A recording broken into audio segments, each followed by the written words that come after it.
मेरे साथ बोलिए, भारत माता की। क्यों भाई, हरदोई वालों की आवाज को क्या हो गया है? मदारी पासी की भूमि के हरदोई की आवाज ऐसी होगी क्या? मेरे साथ दोनों हाथ उठाइए, अरे अंत तक उठाइए दोनों हाथ।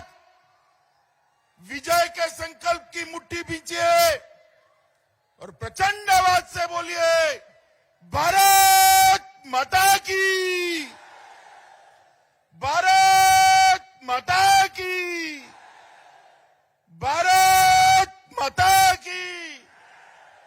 मंच पर उपस्थित उत्तर प्रदेश के उप मुख्यमंत्री श्री दिनेश शर्मा जी, हमारे नेता यहां पर उपस्थित भाई जतिन प्रसाद जी, यहां उपस्थित नीरज शेखर जी, अशोक वाजपेयी जी, जिनके आग्रह से मैं आज यहां पर आया हूं, ऐसे भारतीय जनता पार्टी के नेता नरेश अग्रवाल जी, जयप्रकाश रावत जी, अशोक रावत जी, माधवेंद्र प्रताप सिंह जी, रजनी तिवारी जी, नितिन अग्रवाल जी, श्याम प्रकाश जी, प्रभास कुमार जी, आशु जी, रामपाल वर्मा जी, राजकुमार अग्रवाल जी, अंजुबाला जी, और आज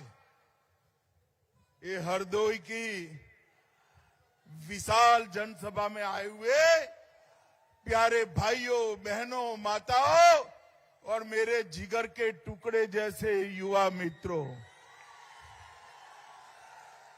आज मैं हरदोई की भूमि पर आया हूं। ये भूमि 10 अवतार में से 2-2 अवतारों की भूमि है, इसीलिए इसको हरदोई कहते हैं। भगवान नरसिंह और भगवान वामन के साथ जुड़ी हुई धरती को मैं बार बार प्रणाम करता हूं मित्रों। ये भूमि स्वतंत्र सेनानी मदारी पासी और देवू पासी की भूमि है।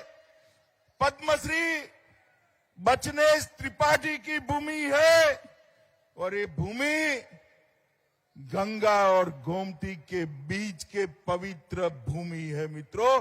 ये भूमि को प्रणाम कर कर मैं मेरी बात की शुरुआत करना चाहता हूं। अभी मैं हरदोई में से निकल रहा था मेरे घर से एयरपोर्ट की तरह। मुझे कुछ जर्नलिस्ट पूछ रहे थे कि अमित भाई, उत्तर प्रदेश के अंदर क्या होगा? मैंने उनको कहा, हरदोई की रैली देख लो, जवाब मिल जाएगा उत्तर प्रदेश में क्या होगा। अब वो सज्जन देख रहे नहीं देख रहे मुझे मालूम नहीं है, मगर मैं देख रहा हूं जहां तक नजर पहुंचती है मुंड ही मुंड दिखाई पड़ते हैं मित्रों। ये भगवा महासागर इस बात का परिचायक है कि फिर से उत्तर प्रदेश में मोदी जी के नेतृत्व में 300 से ज्यादा सीटों के साथ भारतीय जनता पार्टी की सरकार बनने वाली है। मुझे बताओ हरदोई वालों, कोई फुलटॉस गेंद डालेगा तो अच्छा बल्लेबाज चौका लगाएगा या नहीं लगाएगा? जोर से बोलो, लगाएगा या नहीं लगाएगा? पीछे वाले बोलो, लगाएगा या नहीं लगाएगा? मुझे बताओ भाई, 2014 में उत्तर प्रदेश में कौन जीता? 14 में कौन जीता बताओ? भाजपा जीती या नहीं जीती? 17 में कौन जीता? 19 में कौन जीता? और 22 में कौन जीतेगा? ये चौथी लगातार विजय सपा बसपा का सुपड़ा साफ करने वाली विजय होनी चाहिए, क्योंकि मैं आज सभी हरदोई वासियों को पूछना चाहता हूं, सपा बसपा के राज में कभी सभी समाजों का विकास होता था क्या? होता था भाई? अरे ऐसे नहीं, जोर से बोलो, होता था? होता था। सपा आती थी तो एक जाति का विकास करती थी, बसपा आती थी तो दूसरी जाति का विकास करती थी। मोदी जी आए, योगी जी आए, सबका साथ सबका विकास की विचार। मित्रों, आज मैं यहां पर यूपी के लोगों को कहने आया हूं कि उत्तर प्रदेश के अंदर एक जमाना था जब माफियाओं का राज होता था। लोग अपने घर से निकलने में डरते थे। माताएं बहनें सूर्य नारायण के अस्त होने के पहले घर पर पहुंच जाती थी। आज 5 साल से भारतीय जनता पार्टी की सरकार योगी जी के नेतृत्व में चल रही है। 7 साल से भारतीय जनता पार्टी की सरकार केंद्र में मोदी जी के नेतृत्व में चल रही है। पूरे उत्तर प्रदेश से माफियाओं का सफाया हो गया है। जो बाहुबली पश्चिमी उत्तर प्रदेश में लोगों को पलायन करते थे, भाजपा सरकार ने वो बाहुबलियों को पलायन करा दिया है। उत्तर प्रदेश छोड़कर वो बाहुबली बाहर दिखाई पड़ते हैं। मित्रों, मैं आज यहां आया हूं तब आपको बताने आया हूं कि भारतीय जनता पार्टी ने जो कहा है वो किया है। जरा जोर से बोलिएगा, जो कहा है, जो कहा है। मित्रों, हम सालों से अयोध्या के अंदर प्रभु श्री राम का मंदिर बने, इसके लिए संघर्ष कर रहे थे। कर रहे थे या नहीं कर रहे थे? कर रहे थे या नहीं कर रहे थे? हमने कार सेवा करी, यात्राएं निकाली। अडवाणी जी राम रथ यात्रा निकले। कार सेवकों पर गोली किसने चलाई? जोर से बोलो, किसने चलाई? कार सेवकों पर डंडा किसने चलाया? डंडा चलाया, गोली चलाई। और हमें सवाल पूछते थे, यही अखिलेश जी सवाल पूछते थे 2017-2014 में कि मंदिर वहीं बताएंगे, तिथि नहीं बताएंगे। हमें ताना लगाते थे या नहीं लगाते थे भाई बताओ? 2019 में उत्तर प्रदेश की जनता ने मोदी जी को पूर्ण बहुमत दिया और आज देखिए मोदी जी ने 5 अगस्त को राम जन्मभूमि पर मंदिर का शिलान्यास करने का काम समाप्त कर दिया। ये सपा बसपा कांग्रेस बहुत सारा प्रयास किया रोकने का। आज मैं उनको कहने आया हूं, जितनी भी है ताकत लगा दो, रोक सकते हो तो रोक लो। कुछ ही महीनों में आसमान को छूने वाला रामलल्ला का भव्य मंदिर वहां पर बनने वाला है। मित्रों, भाजपा जो कहती है वो करती है। मित्रों, ये समाजवादी पार्टी की एबीसीडी ही उल्टी है। इनका है, ए से मतलब है अपराध और आतंक, बी से मतलब है भाई भतीजावाद, सी से मतलब है करप्शन और डी से मतलब है दंगा। भारतीय जनता पार्टी ने ये पूरी एबीसीडी पर पानी फेरने का काम किया है। कुछ दिन पहले इनकम टैक्स विभाग ने रेड लगाई। भाई अखिलेश को पेट के अंदर बहुत मचलन हो गई। क्यों रेड लगा रहे हो? ये राजनीतिक फैसले हैं, ये राजनीतिक द्वेष के कारण रेड लगी है और आज उनको जवाब देते नहीं बनता है। ये समाजवादी अत्तर बनाने वाले के वहां से 250 करोड़ रुपया कैश मिली है। 250 करोड़ रुपया। भाई किसी ने 250 करोड़ रुपया एक साथ जीवन में देखा है क्या? देखा है? देखा है? मुझे बताओ 250 करोड़ किसका है? किसका है? ये यूपी की गरीब जनता का लूटा हुआ 250 करोड़ ये अत्तर वाले के घर से निकला है मित्रों, अत्तर वाले के घर से। अखिलेश जी, आप हमें डराने का प्रयास न करो। मोदी जी ने सत्ता पर आने के पहले कहा था कि भारतीय जनता पार्टी इस देश के अंदर से भ्रष्टाचार को नाबूद करेगी, काला धन को समाप्त कर देगी, समाप्त कर देगी। और मित्रों, आज जब रेडें हो रही हैं तो उनको पेट में मचलन आ रही है। मगर मैं कहने आया हूं मित्रों, मोदी जी की सरकार गरीब के विकास के लिए कटिबद्ध है। इसमें भ्रष्टाचारियों की कोई जगह नहीं। मित्रों, अभी अभी आपने देखा होगा, कश्मीर की बात आती है तो उनको बड़ा बुखार आ जाता है। मित्रों, कितने सालों से 1950 से भारतीय जनसंघ और भारतीय जनता पार्टी एक विचार लेकर निकले थे कि कश्मीर हमारा है।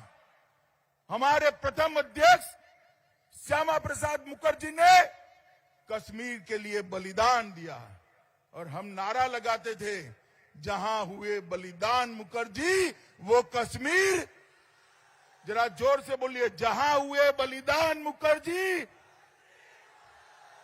मित्रों, 370 हटाने का जब मामला आया, ये सपा, बसपा, कांग्रेस सारे लामबंद हो गए। 370 नहीं हटानी चाहिए। मैं आज भी पूछता हूं, क्यों नहीं हटानी चाहिए? आप बताओ हरदोई वालों, कश्मीर भारत का अभिन्न अंग है या नहीं है? जोर से बोलो, है या नहीं है? कश्मीर से 370 हटनी चाहिए या नहीं हटनी चाहिए?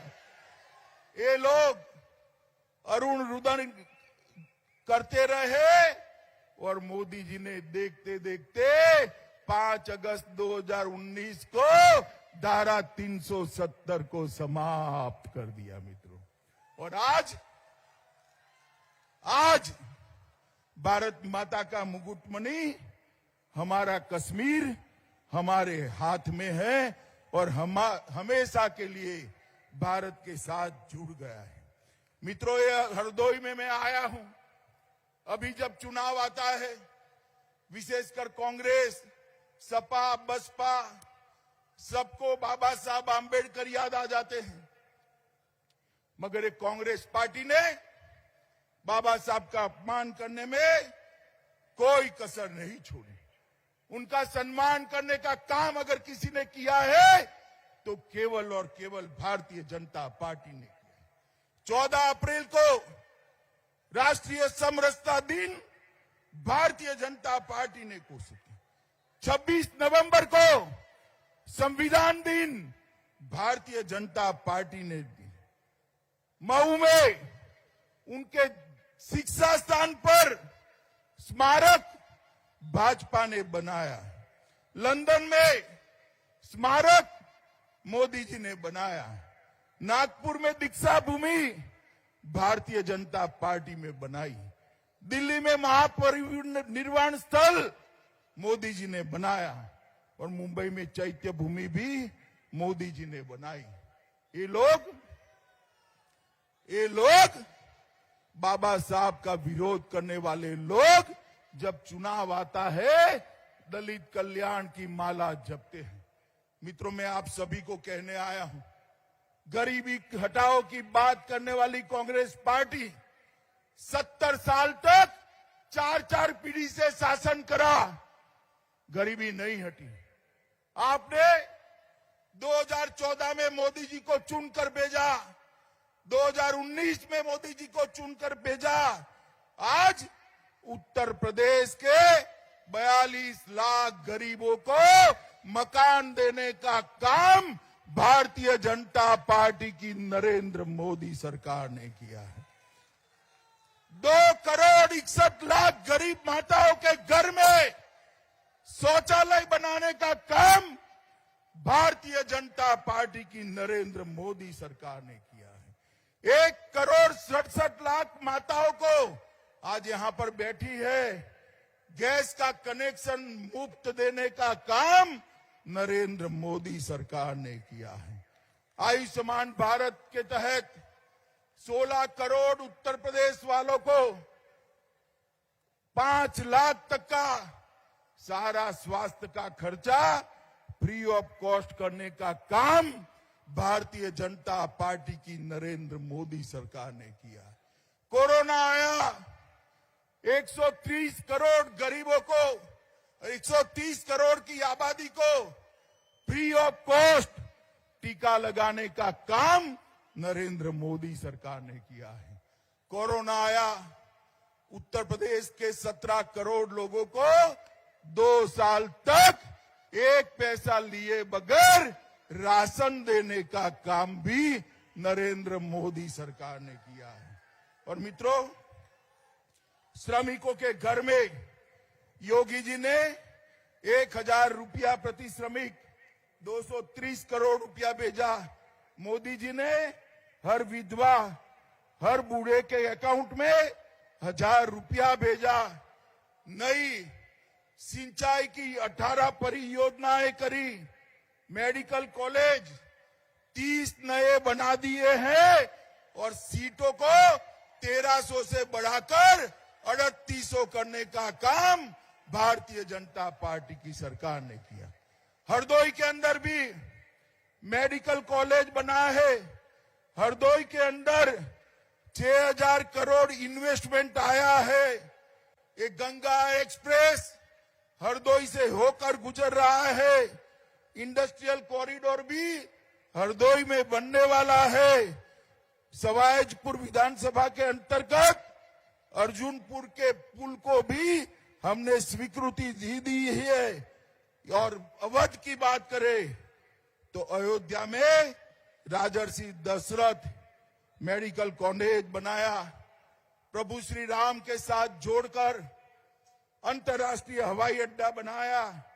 पूर्वांचल एक्सप्रेसवे 341 किलोमीटर लंबा नया बनाने की शुरुआत की। गंगा एक्सप्रेसवे 594 किलोमीटर लंबा बनाने की शुरुआत की।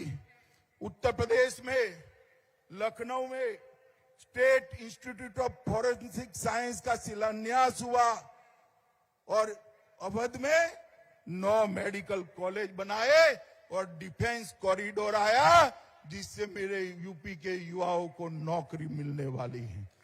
मित्रों, आप मुझे बताइए, 15 साल तक उत्तर प्रदेश ने सपा बसपा सपा ये बुआ बबुआ को राज करने का मौका दिया था या नहीं दिया था? दिया था या नहीं दिया था भाई? 15 साल तक उत्तर प्रदेश में सपा बसपा का शासन रहा या नहीं रहा? विकास हुआ क्या? विकास हुआ क्या? गुंडे भागे थे क्या? गरीबों को अनाज मिलता था क्या? घर में शौचालय पहुंचा था क्या? घर में बिजली पहुंची थी क्या? घर में गैस का सिलेंडर पहुंचा था क्या? हर एक को घर मिलने की योजना बनी थी क्या? ये लोग विकास नहीं कर सकते। ये इत्र वाले जैसे इत्र वाले के घर से 250 करोड़ रुपया मिला ना, ऐसा भ्रष्टाचार कर सकते हैं। अगर उत्तर प्रदेश जो 5 साल में योगी आदित्यनाथ के नेतृत्व में आगे बढ़ा है, ऐसे इसको आगे बढ़ाना है तो फिर एक बार मोदी जी पर भरोसा कर कमल के निशान पर बटन दबाना पड़ेगा। मुझे बताओ भाई, 300 पार ले जाओगे क्या? सुनाई नहीं पड़ता है? भाजपा को 300 पार ले जाएंगे?